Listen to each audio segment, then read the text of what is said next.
We watch action movies for the spectacle, bullets flying, cars flipping, bodies soaring through fire. But behind every choreographed explosion and scripted scream lies a delicate contract.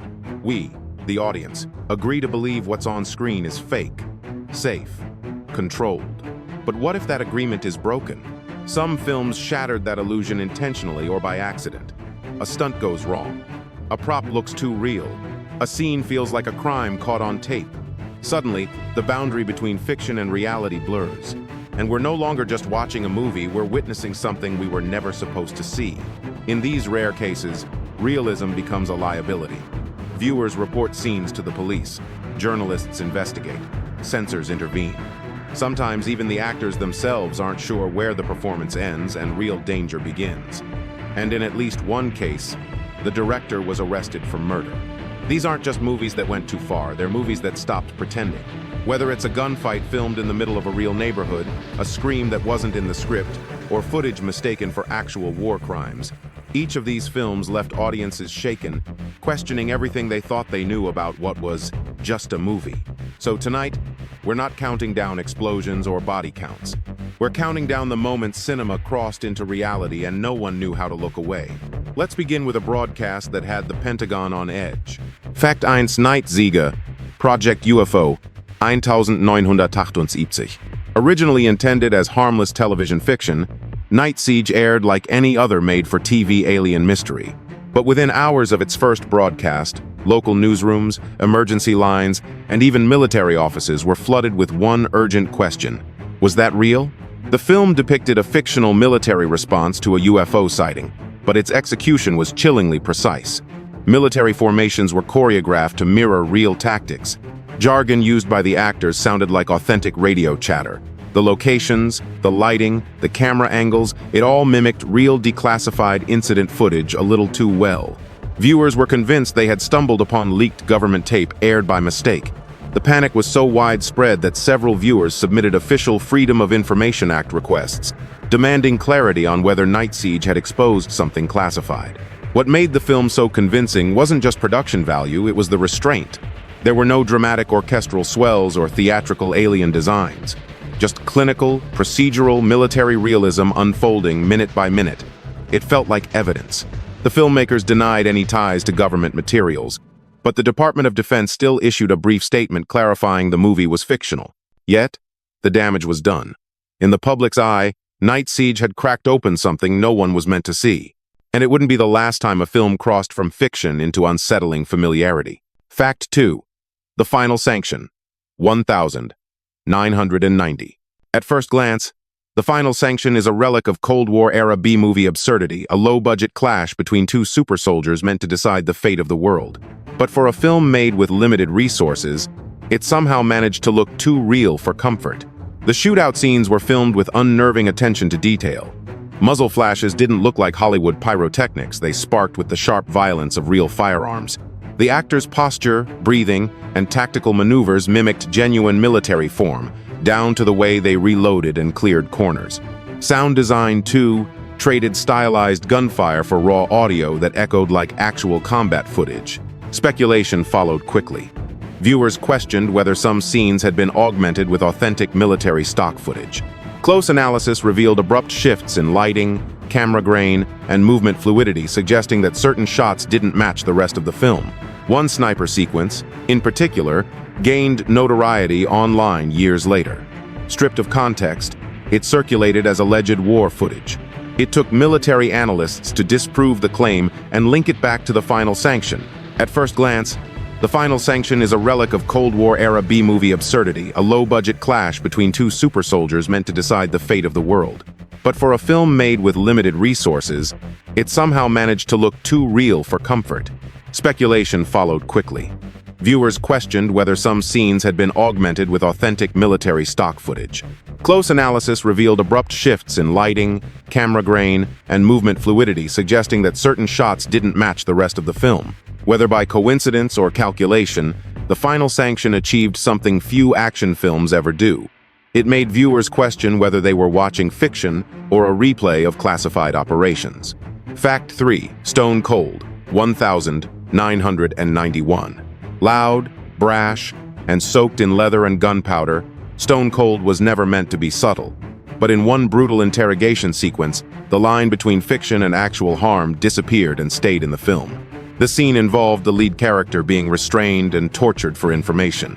Simple on paper, until you learn how it was shot. A single, unbroken take, no dramatic lighting, no stunt doubles, just raw exposure. The set was deliberately chilled, and the actors weren't given full dialogue.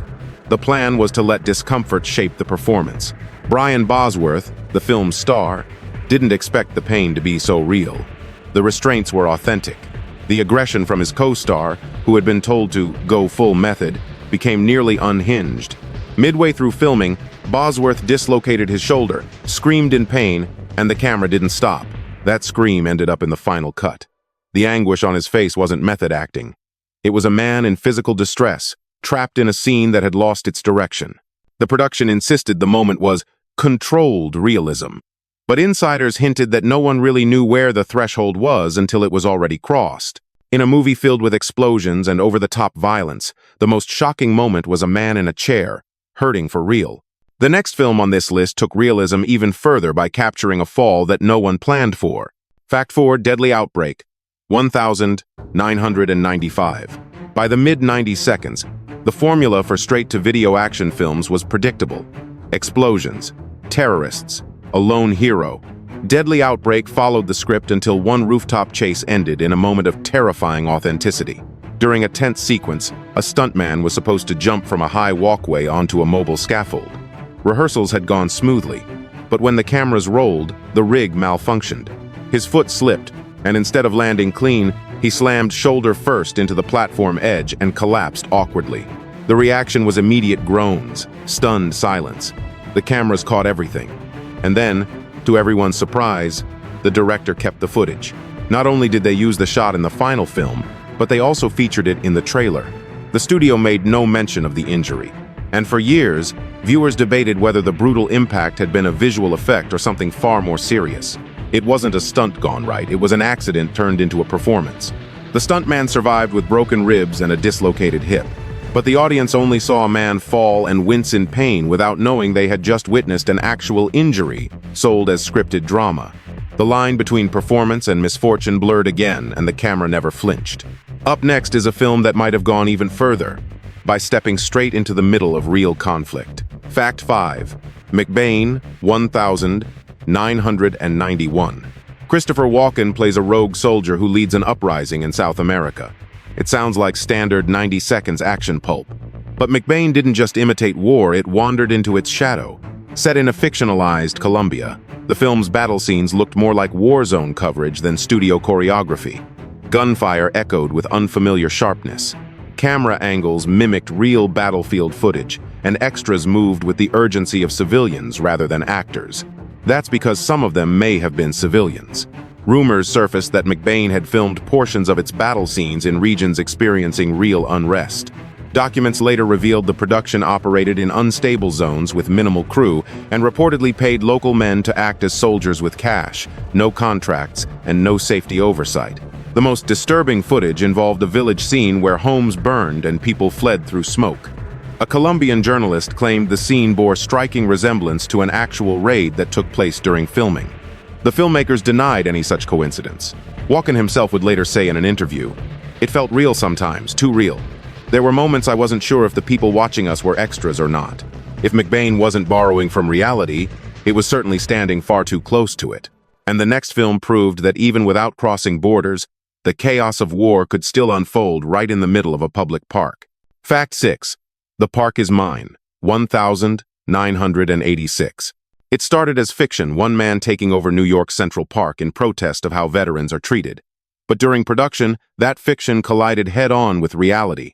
The Park is Mine featured Tommy Lee Jones as a war-scarred veteran who stages a solo military occupation of a city park. To capture the gritty realism of an urban siege, the filmmakers opted to shoot guerrilla style, using real New York locations with minimal permits and limited crew visibility. The result? Chaos. Military vehicles were driven through public spaces late at night. Actors dressed as soldiers staged confrontations in areas without full lockdown. On more than one occasion, real citizens mistook the scenes for actual emergencies. One woman reportedly called 911 after witnessing what she believed was a hostage crisis. The NYPD responded with armed units only to find themselves on an unregistered film set. City officials were furious. A formal complaint was filed, accusing the filmmakers of putting the public at risk. But by then, the footage had already been captured and it was raw, tense, and startlingly real. The scenes that made it to the screen still carry that unpredictable energy. There's no gloss, no cinematic polish, just a man in fatigues walking through a silent park, while the city looks on confused, disturbed, unaware they were part of the scene. When fiction borrows too much from the world around it, it stops being make-believe. The next film on the list blurred that line even further so well, it accidentally made the evening news. Fakt 7 Siege, 1983. It was supposed to be a gritty, independent thriller, but Siege, a low-budget Canadian film about a vigilante uprising, ended up playing a much stranger role. It accidentally masqueraded as reality. Shot during a time of real political tension in Nova Scotia, the film depicts an extremist militia terrorizing civilians during a police strike. The style is raw handheld cameras, natural lighting, amateur actors, but it's exactly that realism that caused a problem. Sometime after its release, footage from Siege was misidentified by a local TV station. During a report on urban violence, a brief clip of the film aired as background footage. Viewers were rattled. Some called in to report they recognized the location because it was their neighborhood. The mistake was caught, but the confusion lingered. Days later, a local newspaper published a photo still from the film on its crime page. Again, it was presented as real. Editors claimed it was a filing error. But many wondered, was it really a mix-up? Or had the film's brutal authenticity fooled even the newsroom? It didn't help that Siege had been filmed without full permits.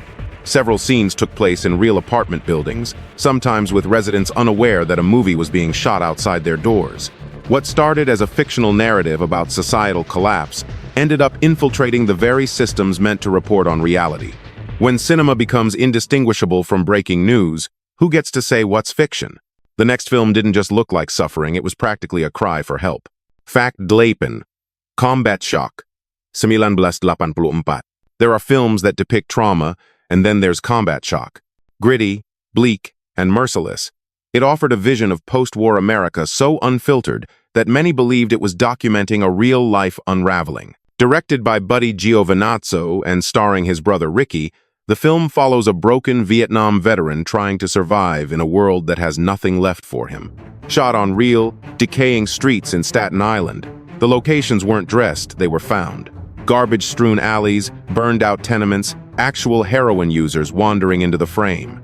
Ricky Giovinazzo didn't perform the role, he embodied it. His 1,000-yard stare, the twitch in his jaw, the defeated body language, it felt disturbingly personal. That's because it was. Much of the film's emotional weight came from lived experience. Nothing in Combat Shock felt stylized. It felt like someone documenting their own breakdown in real time. One infamous scene shows the protagonist cradling his dying child, hallucinating in a filthy room. The camera never cuts away. There's no music, just the breathless collapse of a man who's lost his grip on everything. The film was too much for some festivals. It was labeled exploitative, dangerous, even unethical. But that didn't stop the Department of Veterans Affairs from reportedly requesting a private copy for psychological evaluation purposes. When a fictional film is studied like a case file, you know it struck something deep. Up next, a movie that traded actors for real soldiers and nearly cost one of them his life. Fakt 9, Act of Valor, 2012. When filmmakers cast Navy SEALs instead of actors, they weren't chasing authenticity, they were walking straight into it. Act of Valor was more than a movie, it was a mission disguised as a film shoot. Instead of choreographed action scenes and rehearsed lines, what the audience got was real military tactics performed by active-duty special forces. Every movement, every breach, every call sign, nothing was invented for drama. It was all drawn from muscle memory. The result was a film that looked more like a classified training video than a Hollywood thriller. But reality has a price. During an ocean extraction sequence, a real SEAL nearly drowned after waves flipped the boat. Another suffered a torn shoulder while leaping onto a moving vessel. These weren't controlled stunts, they were live operations, performed with camera crews watching. The Department of Defense reviewed every frame before release. Rumors suggest certain scenes were cut for resembling actual mission protocols too closely. No one involved confirmed that. No one denied it either. The final film feels cold, precise, and detached. Viewers complained the performances were wooden. What they missed was the truth. Soldiers don't perform, they execute. In Act of Valor, the realism isn't emotional, it's procedural, and that's exactly what makes it so haunting. But sometimes, it's not the soldier that blurs fiction. Sometimes, it's the actor caught in chaos with nowhere to run. Fact 10. Running. Scared. 2006. Paul Walker's performance in Running Scared is frantic, desperate, almost manic. That's not just good acting, it's the residue of a shoot that pushed him to his physical and mental edge. In one sequence, Walker's character runs through an abandoned tile factory while being pursued. The camera never stops moving. The light flickers. The soundscape is raw, footsteps, breath, the echo of fear. It feels unpolished because it was. The location was a real derelict factory, filled with dust, broken fixtures, and uneven terrain. Walker reportedly asked the crew not to call cut during takes, so he could lose himself in the chaos. Midway through filming, he slipped, cracked his knee against metal, and kept going. That scream? Not in the script. Even more unsettling, a stunt performer missed his mark during one take, appearing sooner than expected. Walker panicked and fired a blank at point-blank range. For a brief moment, no one on set could tell whether the scene had gone horribly wrong. It hadn't, but the anxiety lingered. Director Wayne Kramer later admitted that several mistakes made it into the final cut because they enhanced the sense of dread. And they do. The chase doesn't feel directed, it feels survived. In Running Scared, the terror isn't just part of the plot, it's baked into the footage. But the next entry proves you don't need real injury or trained soldiers to cross the line, just an overzealous production and one very big gun. Fact 11. Death Wish 31985. Charles Bronson returned to the screen in Death Wish 3, playing a one-man army in a city overrun by criminals. The violence was over the top, cartoonish even. But in one unforgettable moment, the bullets got too close to real. During a key scene, Bronson's character fires a mounted machine gun from an apartment window onto a street filled with chaos. What the cameras captured was cinematic madness, except the streets weren't fully locked down. Uninformed locals, hearing the gunfire, thought a real shooting was taking place. One nearby business owner ducked under the counter and called the police. Within minutes, squad cars surrounded the area. Real officers approached the set with weapons drawn, unsure whether they were interrupting a film or responding to a mass casualty event. But the madness didn't end there. Later in production, a stunt performer crashed through a doorway that hadn't been rigged properly. Shards of wood sliced his forearm open. Blood sprayed. The crew thought it was a special effect and kept filming. Only when the actor collapsed did they realize the scene was no longer pretend. Both incidents remained part of the final product. No disclaimers, no context. Just flashes of uncontrolled chaos masquerading as plot. In Death Wish 3, the line between spectacle and recklessness wasn't blurred. It was blown apart. And the film that followed would find itself not in city streets but in swamps, with loaded weapons and locals who weren't acting. Fact 12. Southern Comfort. 1981. And the film that followed would find itself not in city streets but in swamps, with loaded weapons and locals who weren't acting. Directed by Walter Hill, the film follows National Guardsmen on a routine exercise in the Louisiana Bayou who provoke a deadly response from local hunters. The setup was fictional. The execution was not. The cast was dropped into the real swamp. No studio sets, no creature comforts. Actors trudged through knee-deep water, battled real insects, and endured temperatures that triggered actual heat stroke. Powers Booth reportedly passed out mid-shoot and had to be revived. But the most alarming incident didn't come from nature, it came from confusion. During a scene involving blanks, a misfire sent a real explosion too close to actor Keith Carradine. His startled reaction in the final cut isn't performance, it's survival. Then came the gunshots from somewhere off-set. Hunters in the area hadn't been informed about the production. One day, the crew heard live fire in the distance. For a brief, terrifying moment, no one knew if they were being targeted. Filming halted. Weapons were lowered. Radios went silent. Hill later claimed that tension was part of the atmosphere. And maybe it was. But when even the actors admit they were unsure who was watching from the trees, you know the fiction went too far. Southern Comfort set out to tell a story about paranoia in unfamiliar territory. Ironically, the crew lived it. The next film didn't wait for paranoia to build. It dropped a mystery right into the center of the screen and never explained it. Fact 13, Turkey Shoot, 1982. As a dystopian exploitation flick, Turkey Shoot embraced excess wild costumes, brutal violence, and over-the-top chase scenes. But in one sequence, something happened that the filmmakers still can't or won't explain. During a wide shot of a prisoner being hunted in a jungle clearing, a figure collapses in the deep background, far from the action.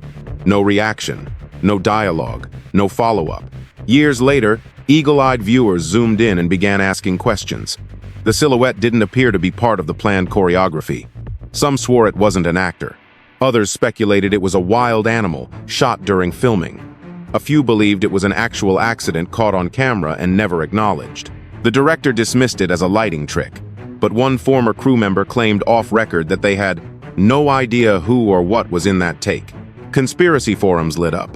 Video essays broke down frame-by-frame analyses. Attempts to locate the original reels failed. The best remaining copy is a degraded VHS transfer, where the figure still drops, silently, like a ghost caught by accident. No official statement has ever clarified the moment. In a film full of staged brutality, the most unsettling thing was something that wasn't in the script and never got an answer. And the next film took that unease even further, until people weren't sure if they were watching performance or premeditation. Fact 14 men Beitstop, 1992. Shot like a documentary, delivered like a confession, Man Bites Dog was a Belgian film that didn't just blur reality, it shattered it.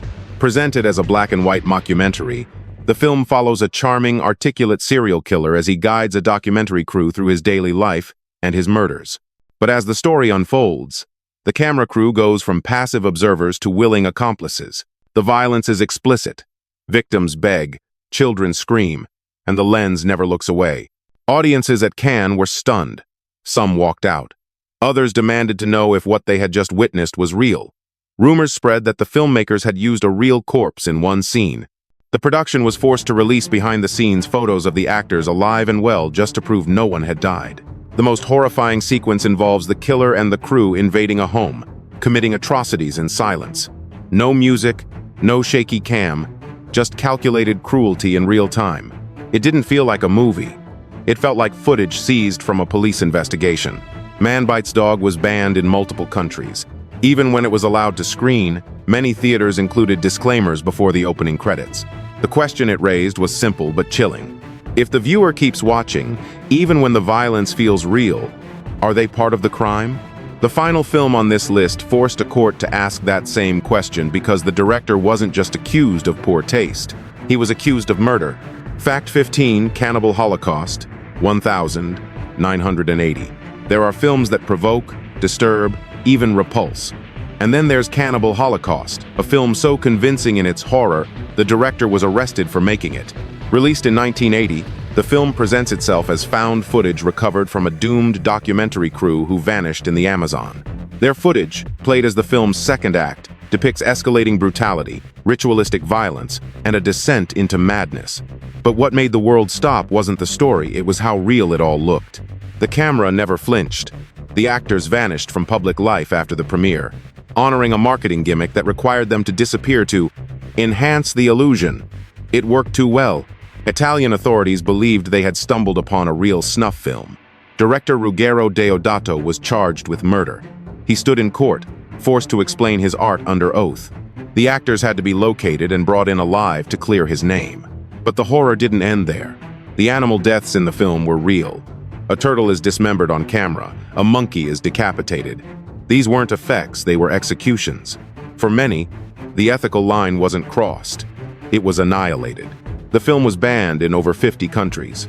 To this day, it's studied less as cinema and more as a case file, an artifact of when shock value became indistinguishable from genuine atrocity.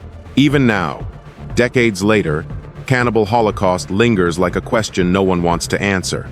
If it feels real, if it looks real, and if it causes real harm, does it matter whether it was staged? Because in this case, even the courts couldn't decide. Bonus fact: the helicopter scene that disappeared, unreleased, 1987. Some scenes are cut for pacing. Others vanish for reasons no one dares to discuss. In 1987, a small production team began work on a low-budget action film somewhere in the Nevada desert. The title has been lost to time. The movie was never completed. But among stunt professionals, one scene from that shoot is still whispered about the helicopter shot that crossed every line. The sequence was supposed to show a chopper pursuing a pickup truck over jagged rock. Simple, dramatic. But the execution was reckless. The pilot, a former military aviator, was reportedly flying without formal clearance. No aerial permits, no medical team, just cameras rolling. Mid-shot, the helicopter dipped too low. Its skids clipped a ridge. The vehicle jerked sideways. The stuntman driving the truck screamed as rotor blades skimmed the truck bed. The moment was captured in perfect clarity. And then silence. No one died. But they easily could have. The footage, according to rumor, was so intense that the production's insurance provider backed out. The producers went silent. The shoot was canceled within a week. Some say a VHS copy of that footage exists, buried in a storage unit in Utah. Others believe it was destroyed to avoid liability. But for those who were there, the memory is sharper than any recording. A moment when filmmaking stopped being art and became accident, barely avoided. And unlike most scenes, this one was never meant to be seen again. Which of these scenes pulled you out of the movie and into something darker? Was it the silent panic in a home invasion? The wrong scream left in the final cut? Or the moment when an actor's terror felt a little too real? Tell us, what's the most disturbingly authentic moment you've ever seen in a film, and did it make you question where fiction ends?